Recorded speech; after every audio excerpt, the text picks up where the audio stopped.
Ayan guys, nasaksihan na naman natin ang pagdaong ng Santa Clara Shipping Corporation na may dalang mga heavy equipment.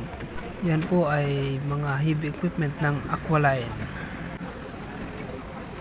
Meron po yung mga kargang semento, mga at mga buhangin para po yan dito sa ating Mandaihan Port. At ayun na nga guys, no, nakikita natin kayang-kaya na yung ano dyan, yung barko.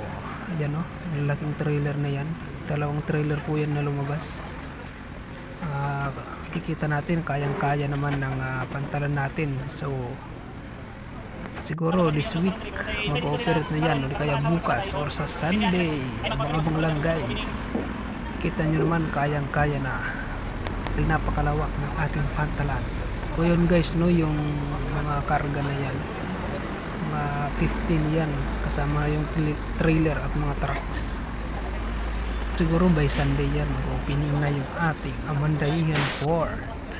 Pupunta dito ang sekretary ng DOTR na si Vince Giso, si Sir Vince Giso.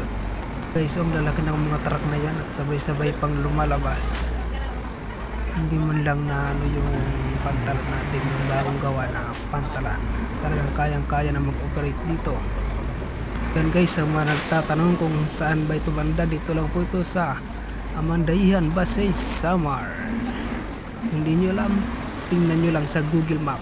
Alright, Google Map nyo lang mga truck drivers yung Mandaihan Port ng Pasay, Samar. Guys, hanggang dito na lang muna. Thank you and bye bye, God bless.